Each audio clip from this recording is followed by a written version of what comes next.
Commandant Isso, bonjour. Ouais, bonjour Fongola Matoyi. Bonjour Naba Batutuya Oyo Baza na Libanda Mboka, sans oublier Camionnette Mbola et Engambe Saya Soba Bokechwa Yambo. Boni pour la déclaration il y a Corneille Nanga pour na Alosengi qui tout petit tout pesaye 504 jours pour la salle élection. Donc cela veut dire 504 jours yango ememi biso na année 2019. Bino attaque babundeli Mboka bolobinini. Bon, ngano mona ngo eza ba aventure peuple congolais, eza aventure bakoki ko banda ko jouaka toujours peuple congolais na makambo ya ba chiffre ba nini bazaki nano na ba 2 ans, bo pesa biso 2 ans, bo pesa biso 1 an, donc peuple congolais bazo jouer na ye na ba calcul. Donc o bino bozo benga e Corneille Nanga, o nga nazo benga ka e o na ebine na vrai combo na eza monde. Combo na ye oyo et yebani eza monde, vrai combo na ye aza aventuré peuple congolais. Je pense que ce monsieur aza komona te danger nini mboka na biso eza courir na ba déclaration na ye wana. Moni déclaration wana eza déclaration moko ya provocation ya ko bomisa peuple congolais. Déjà la déclaration de guerre. Eza déjà déclaration de guerre contre le peuple. Mais et salingande mabe komona ke na déclaration wana tango annoncé déclaration wana na niveau ya Kinshasa to moni réaction mon côté. Ils ont déjà danger monene angwana. Ils ont qui ballon d'essai au ba meka qui batala ceux qui peuple à réagir. Peuple congolais tout ça. Yoso olinga qui réaction ni salama. Réaction c'est ngela qui salama peuple tout peuple a conscient que eloko wana ekoko le kate parce que kanamba azali sous na mandat mon côté mais ceux qui botali déjà koko matina ba 2019 wana ezali eza mandat mobimba oyo kanamba azolinga s'imposer lisusu. Donc, peuple a conscient et c'est qui déjà va tomboka ou bien ba leader. C'est qui va pousser peuple à réagir. Et là, on a déjà ça danger mounene à komona ke bêtise à mounene oyo monde o bozo benga nanga sali mais peuple a réagir te ba leader ba réagir te na ndenge ke peuple a tomboka et ça danger mounene mais na ko senga ka ke peuple congolais boye ba ke déclaration wana et ça déclaration de guerre oyo zo senga ke congolais tout. Article 64 les olobelate que parti politique moko boende était le man article 64 t eza ko pesa pouvoir na congolais tout bisika azali tozo senge pa na peuple congolais place bozali boti que la te ba parti politique bazwa responsabilité bango moko te. Article 64 les pesa na congolais tout atelema a barenzela na motunyo so alingazwa a se capare na pouvoir par la force. Yango tozo sala appel na peuple congolais makambo oyo nanga lobi eza ba combattant te eza makambo etali ka ba combattant te etali ba parti politique te etali congolais tout botala koma peuple na biso akomi ko vivre lelo na misère wana eza ko toucher kaka ba membre ya ba combattant te ya ba famille ya ba combattant te misère wana eza ko toucher kaka ba membre ya ba famille ya parti politique te misère wana touché peuple nyonso ya peuple ya Congo botala koma peuple azokufa kokufa wana eza kopona te oza membre ya ba combat ya famille ya ba combattant ou bien membre ya ba parti politique te eza ko touché nation mobimba yango tozo senge pa na bino peuple congolais na déclaration oyo ya nanga et touché yo place ozali kotika yango te olobake tel nde muto akotelema tel na ngala fandi na ngana ebike batu boy bazali te makambo eza place aux alines de konanga ils ont responsabilité toza en face ya tozo responsabilité oyebike bambula oyo tikoleka chaque fois to bande ko bwakela ba politicien minene lokola bande kona ba monsieur Tshisekedi soki likambo eza Tshisekedi a bloqué bato ba bimate soki likambo eza oh Tshisekedi asali boy lelo Tshisekedi azate face na biso tokomi biso moko ba responsable. Mais yé moko alobaki prenez-vous en charge. Alobaki yango mais quelque part pe jour mosusu yé moko neti na 2015 mais Tshisekedi aboya ko pesa mot d'ordre quelque part Tshisekedi azaki pe na barole moko malamu na ya mabe. Peuple na biso pourquoi qu'il faut baser la mot d'ordre ba on peut pas ko télématéka de eux-mêmes comme ça. De onangai peuple na biso na ko lobate ke ba kolina te baza maturité te mais ezana eloko moko biso il faut ba tozo responsabilité to condamner bango te. Donc to comprendre que peuple na biso singa chaque fois ko éveiller chaque fois ko la mosaye yango moni appel au tozo sala ke peuple congolais destin ya Congo eza siko na maboko na biso liboso na biso tokokosela lisusu o Tshisekedi te tokokosela te o leader boyete parce que biso moko siko totikali mikolo tokomi en face na biso na responsabilité ya histoire ya Congo. Histoire na biso l'histoire ya Congo ezozela siko biso tokoma yango yango tozosala appel na nation mobimba na ba jeune ya Congo na ba jeune na kati ya diaspora soki totiki boyeba ke lobi bana na biso bakotuna biso histoire ya Congo pourquoi bosala ki boyete lelo biso toloba makamba histoire ba Lumumba ba Kasavubu ba Chombe na ba faye ezalaki na biloko abie basalaki bakoma histoire na bango mais biso siko tokotika histoire nini na peuple congolais na déclaration de guerre ya occupation ya ba massacre oyo nanga azako provoquer azako tindre peuple congolais atika na kati toujours la esclavagisme na kati occupation peuple congolais tozo senga pa na bino to bandi ba moment ya ba mobilisation na boy kotanga oh makambane ko banda décembre non ezako senga ki à partir la lelo place aux alliés zwa responsabilité de konanga zwa responsabilité totelema awa na poto tozo sala appel na diaspora yango naza ko senga parce que eza na réunion moko ezali le 18 novembre et kozala na chaussée des Mons numéro 192 réunion wana eza organisée na ba combattants comment total a to envisager année oyo elekate kanambe na muto mboka na biso tie toza ko sala appel na diaspora tout ya Londres Allemagne Angleterre boya ebele chaussée des Mons eza côté à Clemenceau aux huiles tram au kitina Clemenceau eza pebeni ya Clemenceau wana bis eza bis 46 arrêt ya Clemenceau boya ebele en tout cas poto solo en tout cas total comment biso to sala par na biso na diaspora comment gouvernement wana il faut na mandat oyo bato ya politique ba pesa ki ye ya 1 an tango ezo en tout cas peuple congolais il faut toujours responsabilité ya kosila na moto wana libanda commandant eso uti ko ba murabotu batu tout ba téléspectateurs na biso ba landi pe ba yoki yango ba yoki yo plutôt mais sikoyo oyo ezana ba parti mususu ti le ba parti politique hein et na moi quelques ba combattants ba ko ba lingaka ba élection siko bolobi nini. Non, je ne pense pas que les gens qui sont dans la élection à un moment où non. Je ne pense pas parce que parce qu'on a toujours un calendrier électoral. Non, Bakambouana, je pense que ceux qui sont politiciens qui sont dans le langage, c'est un collabo. Parce que tout le monde est déjà au courant qu'il n'y aura pas des élections parce que Moutou est censé organiser des élections, qu'on ait un lobby clair, noir et blanc qui va passer 504 jours.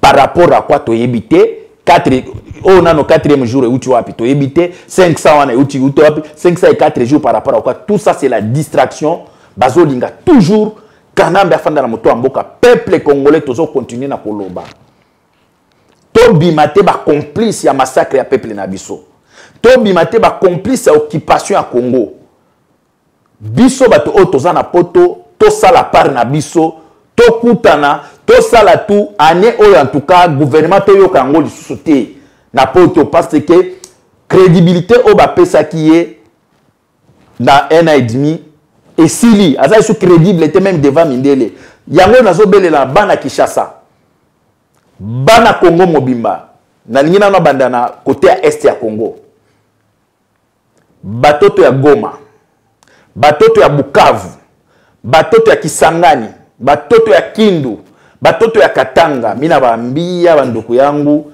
tuko ko moment moya hii kama atoagir ça veut dire tout a continuer na compter toujours ma maiti tout a continuer na compter bato wanakufa tunalomba batoto ya Katanga batoto ya Goma ya Kivu ya Kindu ya Kisangani ya Beni ya Butembo ya Uvira tusimame tukamate responsabilité munanga munaona koma banya Rwanda banatumaliza kati ya inchi kama tusimame muyue kama implice kati ya inchi yetu ya kuona kanambe kichwa yule ya inchi yetu ni nombre de morts banduku yangu basema Swahili musimame tuchangane tunapasha kusimama cette année tumalizane na kanambe parce que benye banakufa mingi ni batu ya Swahili basema Swahili na batu manduku yetu ya Kasai se banakufa sana banduku yangu ya Beni ya Butembo niko na moi confiance ya Uvira ya Ituri ya Bunya tunabalomba musimame banduku yetu mushifate baje ya bapoliticien ya kusema kama tungoye Kabila tiku Desembre no tunapasha kusimama a partir ya leo tukamate responsabilité bana kini espoir tout etika le panabino na 2015 botelema ki sans mot d'ordre ya leader moko te mais botelema ki tango ba leader wana basanganaki balobike bobimaki mais nazo comprendre te na tango dynamique de l'opposition et soit qui responsabilité ya ko informer peuple que balingi ba changer constitution bato babimaki belé mais nazo comprendre te na rassemblement qu'est-ce qui ne va pas rassemblement ozo ko bimisa bato te comment est-ce nakatolo mwamke olobi dynamique hein oui dynamique de l'opposition. Dynamique de l'opposition à l'époque, en 2015. Hein? Oui, en 2015. Il va toucher la Constitution, oui. à télémis qui bat, oui. à informer qui peuple à télémis. Bon, si quoi tu comme un rassemblement, est-ce que dynamique de l'opposition il peut toujours le faire ou c'est le rassemblement qui peut faire ça? Non, parce que pour le moment, le même bateau basé sur la dynamique de l'opposition, basé sur la carte rassemblement, ça veut dire qu'ils ont un groupe qui est Samaki. Mais tu dois comprendre qu'est-ce qui ne va pas que dynamique de l'opposition, tout le monde qui a une force, est capable de informer le peuple pour changer la constitution, le peuple abimaki. Mais dans le rassemblement, vous avez comprendre. Ou bien ils ont une stratégie, ou bien ils ont une. Mais ceux qui ont ce problème de stratégie, il faut demander aussi aux autres. Qu'est-ce qu'il faut faire? Bon, la minute où la dynamique de l'opposition, parce que dynamique de l'opposition, c'est une petite entité dans il y a rassemblement. Alors s'adresser comme les entités qui est les rassemblements et ça de l'autre côté ils ont le papier le remonter.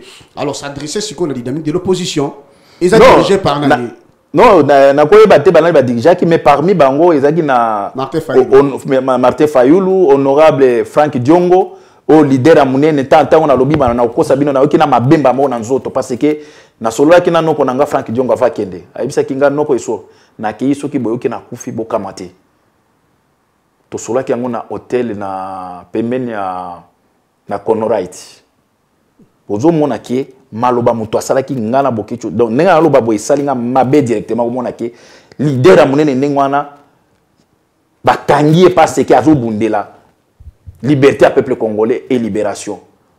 Nous konanga Frank Diongo place azali yeba ki ngana bokecho ya mbona peuple mkonzi to bossa ni binote honorable Frank Diongo honorable Muyambo bazana prison bana bisika mabe Batouana nde ba composaki sans oublier Frank nini Dieu Mindongala kulutu nanga souffrir trop baza ebele ba papa na biso munongo ba na kati kuna en plus na ba civil baza ebele mais awa comme na zolo belano bato yo basala ki force ya dynamique de l'opposition bango wana pourquoi ba resisaki parce que na meka ko sala bana moi ba analyse na moni ba resisaki parce que ils étaient unis bazali unis après ba se concentrer ki bango tout na Kinshasa ce qui rassemblement et ko sala même stratégie tout le monde a monsieur Kyungwa kumwanza oyaza Azap baoba munene na politique parce que M. Tshisekedi n'est plus là, Mwando Simbe n'est plus là, M. Kyungwa Kumwanza na ba leader tout ya ba province tout ya minene baya bango tout na Kinshasa. Ba sala mobilisation bango tout na Kinshasa pendant ce qui 1 mois. Ba tambola na ba commune tout parce que pour le moment de plus en plus tozo mona ke bazoti ke la kaka ke président rassemblement Oeza Tshisekedi mais Félix Mutazo a toujours le devant. Est-ce que Kyungwa Kumwanza est-ce que ça c'est un rassembleur aussi? Mais ça a un rassemblement. Non, on a habité qui est rassemblé par rapport à rassemblement. Est-ce qu'il est de lui-même comme ça? Est-ce qu'il peut que Sangi Sabat? Parce que tout le monde y a tout à Kabola qui divise tout le monde. Non, c'est faux, c'est faux. Mon politique est ça na bagé nango. Parce que déjà apparemment qu'il y a papa Tshisekedi bando yuka ano. Et ça bagé politique ne ngai. Na moment oyo tolingi okota na bagé wana ti. Na moment oyo mututu aza utile. Na moment oyo ba politicien bazaka ba intérêt na bango oyo basala ke provoquer makambo ebele. Mais pour le moment stratégie na kosenga pe na rassemblement bo bengi sa ba leader tu ya ba province tout tika na ba province bango tout baya na Kinshasa bo sangana bo sala ba mobilisation sur terrain ba meeting sur terrain bino nyonso ensemble parce que na Kinshasa soko tali au mona ke ba Katangi baza ebele na Kinshasa soko moni ke ba Kasai baza ebele soko tali na Kinshasa au mona ke ba Kivusien baza ebele mais soki bozui ba leader tout wana ba province tout wana ba ye na kati ya Kinshasa pona mobilisation cause moko ke Kanambe photo bengana ye mobilisation ko simba.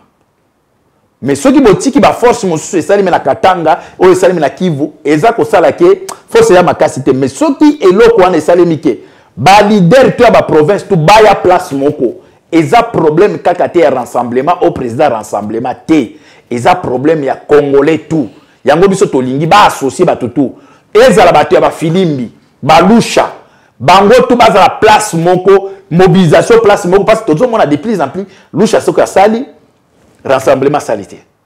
Filimbi soka sali, loucha salité.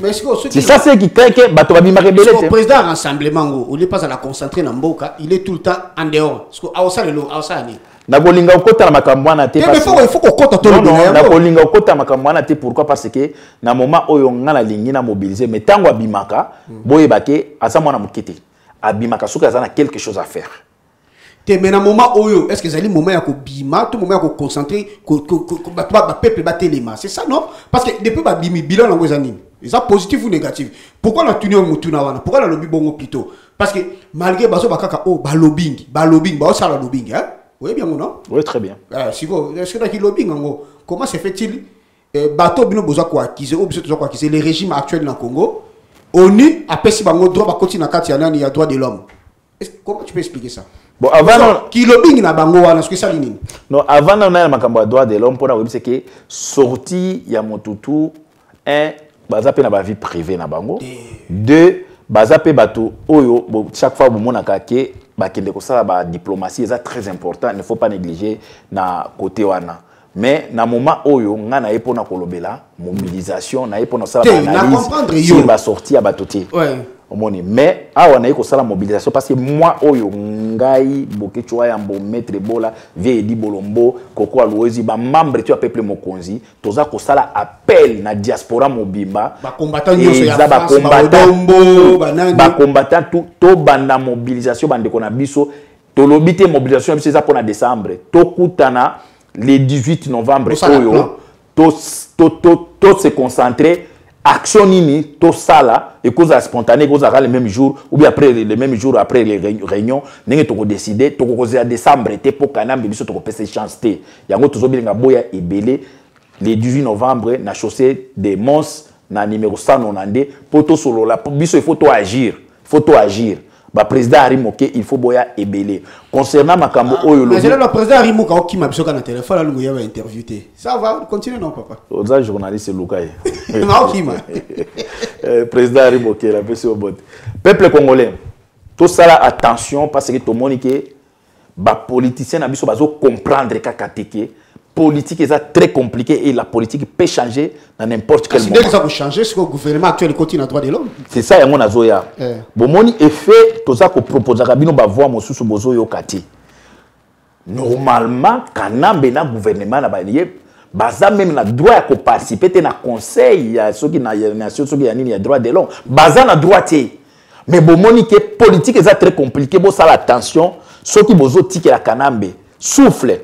Bolingi koyoka bato mosusu te na voix obiso tolingi boye bake lobby bo risquer bo monake na décembre et loko salemite les mêmes mindele obino bozo kende ko mona ba lobby non il faut un référendum ou il faut un dialogue.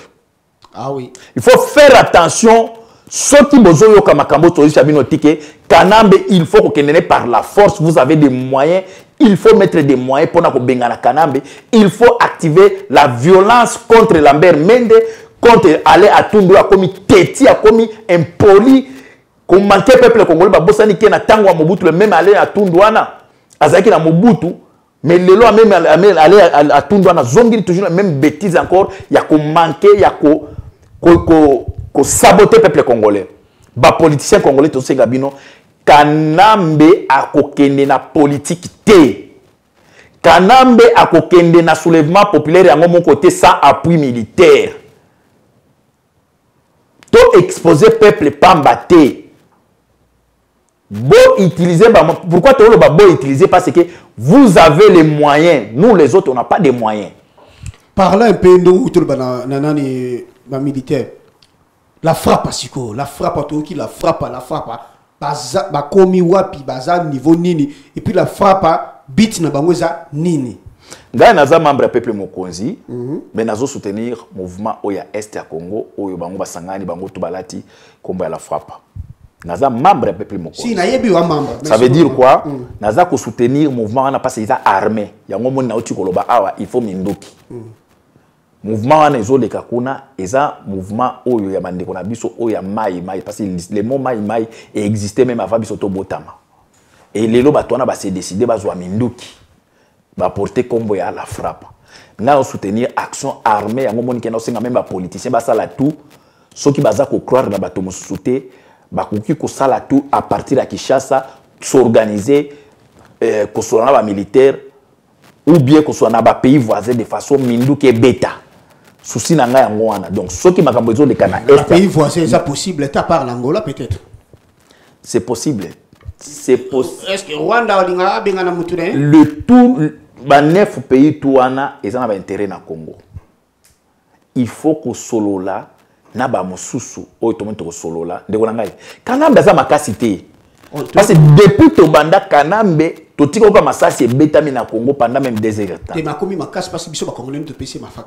Mais à cause de Lambert Mende, à cause de Lengankoyi, a commis ma casse devant les politiciens, pas devant le peuple. Mais le peuple a télématé, papa. Le peuple a prouvé qu'il est les 15, en 2015. C'est passé. Non, le peuple a prouvé qu'il est 2015, il n'est pas fort plus que le peuple. Oui. Il est fort par rapport aux politiciens. Mais Kanambe n'est pas fort plus que le peuple. Preuve que à Koka qui peut changer la constitution. Mais ce qu'on a dans Brazzaville, ça soit réussir pour changer la constitution devant le peuple. Mais Kanambe a coquille devant le peuple congolais, c'est parce que le peuple est fort. Na ebisi Bouino Boye, peuple congolais, Kanambe il est fort devant les politiciens, comme les Olengakoyi, comme les Chibala, mais devant le peuple Kanambe a kokate, mais le peuple est aussi il faut qu'on prépare le peuple, qu'on informe le peuple à quoi agir. Mais Siko, revenons à la frappe. Qu'est-ce qu'il faut faire? Il faut que nous pas congolais au balingi mboka na bango. Il faut que ça na ndenge nini pour na ba soutenir la frappe. Pour na ba moyen na bango et comment parce que ils ont ba moyen. Minduki, tu habite minduki on outil la wapi mais tout ça la part na biso. Loba moi loba. Je pense que prochaine réunion to ça la tout information et outa na terrain parce que au monitango biso to lobela makambo. O ezo le kana terrain ya bato ya la frappe na ba ne bazana ba mai. C'est comme les Congolais mosusu bazo comprendre que biso toza na to na souci kaka moko ya mboka. Biso souci na biso ezake peuple congolais Kanambe akende na minduki donc tokoluka mingi bato baza na terrain oyo ba maîtriser makambo bien na terrain de façon ba pesa message à partir à terrain pour boyeba ke makambo zo le kana terrain parce que pour le moment biso toza ko relier kaka ba information oyo zo le kana terrain kuna donc basé là nego zo tuna makambo mingi à terrain tokoluka bato ba sur terrain de façon ba pesa bango information oyo za sur terrain mais yo peut exactement il faut bozo bato ba pesa non ba des milliers congolais bazaka basa la yo confiance pour l'instant monsieur tokobe na porte-parole à la frappe ça yo parce que yo to beta non tete to lobite ko za porte-parole mais pour l'instant yo to za ko informer biso donc ce que j'ai information au bengi biso atala ba et pas ba collègue na ngayu na biso na média plus na te na fungola matoya wa ou bien ba médias ebele ou peut si communiquer ba o ba ko yo ka ba yo ke ba ko ngai naza membre du peuple Mokonzi, cofondateur du peuple Mokonzi, naza porte-parole à la frappe. Awa nazo lobela dynamique de l'opposition. Est-ce que naza porte-parole à la dynamique de l'opposition? Donc, aux journalistes, il faut peuple avoir réponse nangai. Comprendre? Peuple congolais, peuple Mokonzi a un souci à peuple tout place à tel mais quel que soit le nom, l'appellation. Ce qui te montre que Moutouana a zobunda na kwena yebiso to soutenir ye lobi komona peuple Mokonzi ata totanga ki awa mandase mais avant ça la bêtise kamona sambo totanga ki toza ba parler parole ya kamona samputé mais on avait parlé de kamona sampo on avait parlé de manasem donc ça veut dire biso ce qui te montre ba to moko ba bandi quelque chose à bien toza obligé à informer peuple mais maintenant la frappe, il faut s'organiser, sa porte-parole oyo bino ba presse bo lukaka boto na information de la source, mais biso toza na pona ko informer que eza na bandeko na biso moko kuna pe basimbi minduki toza ko soutenir bango. Mais parce que baza na représentant na bango na Belgique na France. Je pense yango na biso que il faut information et outa sur terrain ba terrain ba baza ba responsable bango nde ba lobake tel ne mutaza porte-parole. Nga naza membre ya la femme naza ko soutenir. Il faut na répondre, pour question na tango ko peuple ayoki. Mais nga la besoin na répondre que ba responsable ya la frappe bango nde ba s'organiser na bandeko na o ba so travailler ensemble. Sa porte-parole. Sa structure avec un porte-parole où il y a bien makambo où ils ont les canaux est mais biso toza ko soutenir mouvement tout ya Minduki. La fois passée na félicité qui monsieur Dokolo na micro na yo parce que na yo kaki aza na même souci ya ko benga na Kabila par la force mais naza porte-parole ya Dokolo, ça veut dire c'est ça toza na pona ko soutenir ba mouvement tout. Bon, si on a mis évolution à la frappe sur le terrain, il y a un outil pour répondre dans le lobby. Bah information sur il faut demander sur le terrain parce que problème confusion za makasi na biso ba toto soutenir mouvement wana na ba tumususu parfois tozo monake information ezobima o ebimi mosu lingi ba ndoko se contredire. Yango ngana lobby vraie information et singili la frappe à s'organiser à bimisa porte-parole. Biso tozana pona ko soutenir mouvement Minduki c'est fini. Mais les restes wana bango moko bato la frappe ba sala tout va s'organiser. Mais concernant pour olongola kingana nzela pona makambo o ya nomination o ya nini ya droit de l'homme peuple congolais ba politicien bo sala attention mondele azana camaradité parce que moi je ne croyais pas et je ne pensais même pas que Congo et Congo se retrouver dans le conseil des droits de l'homme. Congo se retrouver mais pas dans le gouvernement Oyo. Mais Congo parce qu'il y a des gens qui représentent le Congo, c'est Nyabango wana. Parce que wana okuna bazolo ba Congo lo ba gouvernement lo ba Congo. Yango tolobi boy peuple congolais, ba politicien congolais. C'est le moment ya ko changer stratégie, mundele ayoka kana violence. Mundele akoyoka na Minduki. Là, monde a changé. Mais ceux qui toujours continuer dans la position oyo. Ngana zo yebisa bino bo risquer lobby mundele pona ko continuer na copier na sima kanambe okomona non il faut ba risquer bazongi sabino na dialogue mosusu forcé par Mindele parce que ba moni ki boko quitter. Et pourtant to makambo to ko sila na nango soki bato bozana mbongo botie mbongo parce que soulèvement populaire c'est bien. Peuple est prêt, mais ndeko nangai ataso ke za yo moko obimi bobima ki 10 bozongi 5 3 batika na mabele est-ce que 5 on a besoin de courage so souté ezo senga ke tango batakanambe na kanyama banini ba beti ba yo ki réplique la première des choses militaires tout ce qui a yo ki de réplique à réfléchir ça d'abord que est-ce que batwana eza banani awa na Kishasa ba ebiki ba spécialiste ya kolatisa bato ba pine bato olongola bateni na tout ça appel na bandiko na biso ba militaire boye bake peuple o bazo boma eza peuple na bino etumba oza chef d'état-major na ebiti soki ya lolenge nini yebake tango bato na bazo boma peuple na Masasi okoza pe na famille moko par alliance ou bien na nenge ya banoko na yo bana nini ba mususu akozwa balle.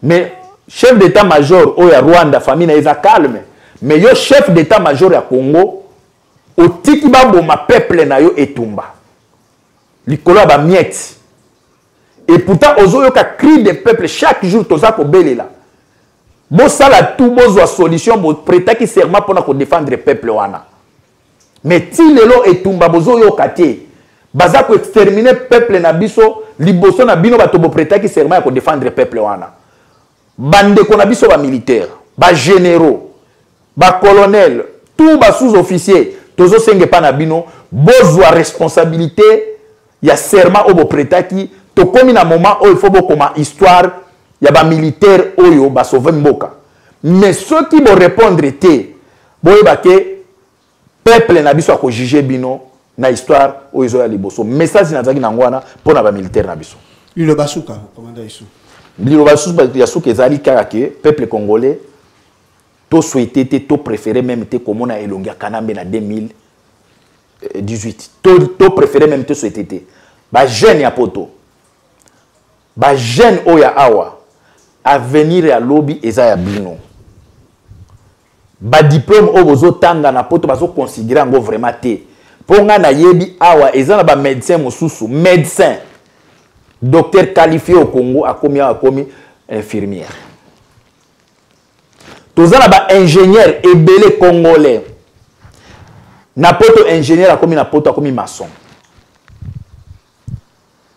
tozana ba infirmière ebele na kin infirmier qualifié akomi aide-soignante tozana ba informaticien ebele akomi awa akomi bakomi otie na réception ayambaka téléphone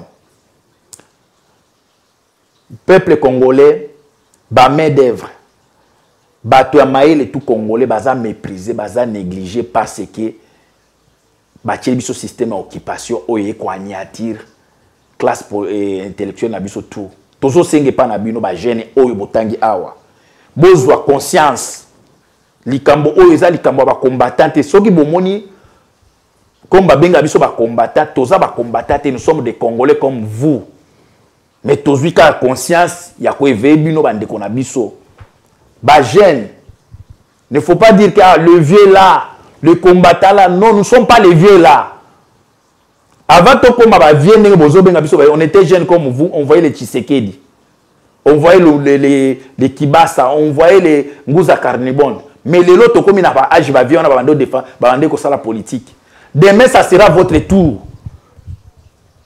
Si vous ne vous occupez pas de la politique d'aujourd'hui, demain, ça sera votre tour. C'est pourquoi Tolingi, besoin de responsabilité. Ah, wabiso tozana no makasi tozo continue tozo la musabino pour lobby beaucoup de Congo moko meilleur bo diriger mboka na bino maele na bino et ça la que Congo est développé et évolué. Donc boza à venir à lobby botika makamba Congo na kati ya maboko ba combattante.